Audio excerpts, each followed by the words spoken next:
my bull guard. Bull bar? Bull bash guard? I don't know. Hey, it's Nate with 4x4, and in this video we're going to take a walk around the exterior of my 1989 Mitsubishi Delica Starwagon, talk about the modifications that I've done to it. There aren't that many, but we'll cover what I have done, the benefits of some of it, and what I'm kind of looking to do next. So stay tuned. All right, well, welcome to the second of 3 videos of my walking around my 1989 Mitsubishi Delica Starwagon. Probably after questions about the camper build, the question I'm asked most is it stock? Did it come like this? And the answer is mostly yes. It's mostly stock. There isn't actually a whole lot going on here, so this video should be pretty quick, but we're just gonna walk around it, do a quick loop, and I'll show you the kind of modifications and upgrades that I have done. A lot of them are OEM accessories that I've purchased and added either back to the van that were already on it at one point, or that could have been purchased on it and put on it new back in 1989. So probably the most noticeable thing though up front is my bull guard. Bull bar? Bull bash guard? I don't know. The pre-facelift version, which I have, pre-facelift means it's got the sealed beam headlights right here, plus a few other smaller changes, but that's really the easiest way to look at it. They only came with this center bar from the factory. The facelifted versions came with these extra hoops on the side as well, but for me they were an accessory. There were actually 2 versions. There's this version that I have, that's the lower version, and then there was a different model that like kind of extend off the top here, looped around the headlight, and then kind of came down like that. Bought these actually still new in Japan, brand new. They came to me, I painted them black because the bull bar is painted black as well. Originally that would have been chrome.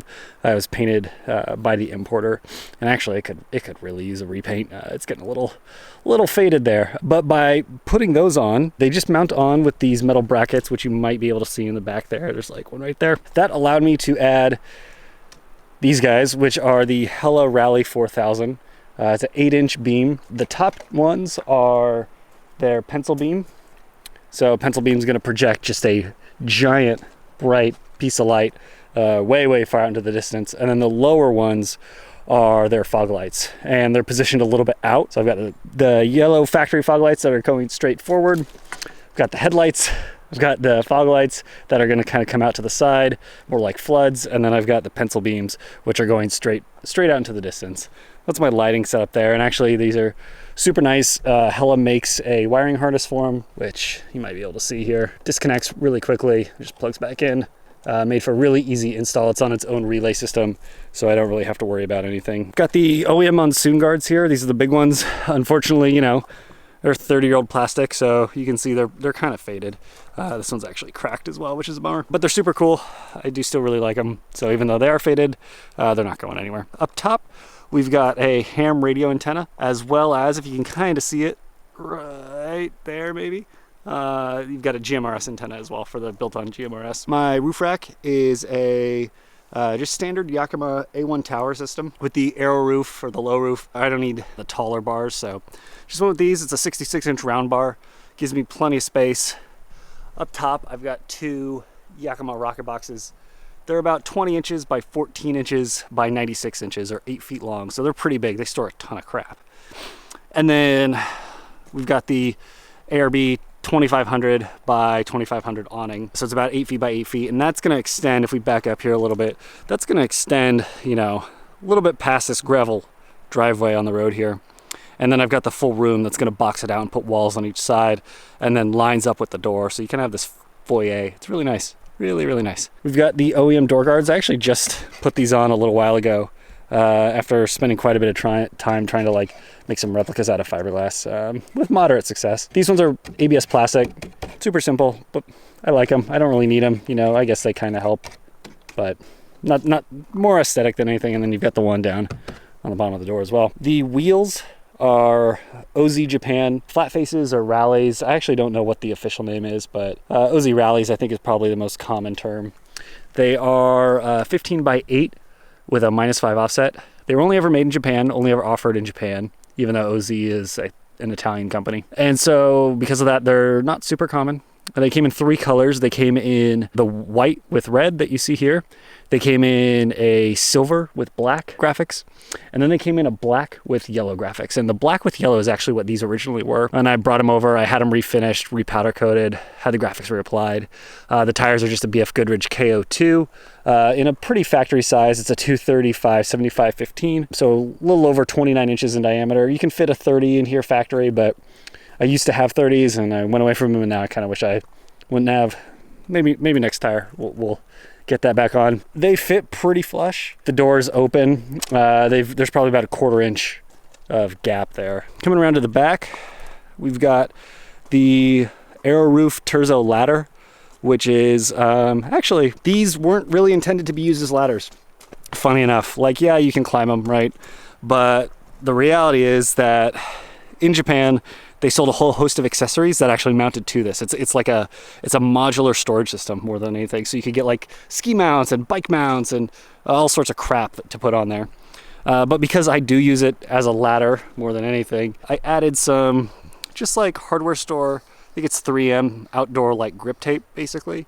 You know, if your shoes are really muddy from walking around the campsite, this thing's aluminum, so it's pretty slick if it gets wet.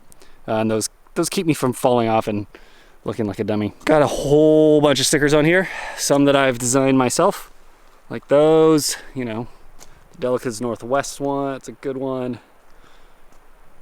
Overland Club. For here, we've got the Off the Road Again sticker, which we just did. This Radwood Special classic yellow sticker on there too. Dive in here, see how well we can look at this. You might notice that white piece on my suspension. That is the Ironman LP4 kind of add-a-leaf spring. So it's like a half leaf. Bolts on super easy. Only like $110, I believe, from Ironman. And they offer free shipping as well. Really affordable. And if you wait, they do like 20-25% off coupons pretty often as well, which is really nice. Just because, you know, it knocks it down to $80. And what does it do, you're probably asking? Well, it adds lift and support to the rear leaf spring suspension. You know, even though my rear leafs were in pretty decent shape, they're 30 years old. So they are going to sag a bit. You know, it's just kind of what happens, really. And so by putting those in the back, they are at their lowest setting because they are adjustable. And they add about 900 kilograms worth of support to the rear suspension. So that means that even with my full build out that you saw in that other video, this thing has plenty of clearance. The suspension's not being overtaxed right now. It drives so much better, so much straighter, so much smoother. It corners better, it handles better. And even though I don't have them, my guess is that if you were to install the Hyundai 24mm torsion bars up front, it would be quite a switch. Someday I'll get those 24s in there. But in the meantime, with how easy those were to install, I've been singing their praises to everyone who will listen, especially with how cheap they are. And that brings us back around to the front. Gonna try and not trip on this wood pile that's hanging out right here. Yeah, so this is my van. This is my 1989 Mitsubishi Delica Starwagon L300 Chamonix edition. And those are kind of the mods that I've done to the exterior. I'm pretty sure I didn't miss anything, but if I did, and if you notice anything through this walkthrough that you might have a question on, or if you saw anything that you want a little bit more information about, please leave a comment below. Would be more than happy to answer it for you. More than happy to talk about it. Thanks so much for watching. Please be sure to like and subscribe this video. We really love doing this stuff. We really love this community and engaging with you. So it means a lot to show your support. And until next time, we'll see you around.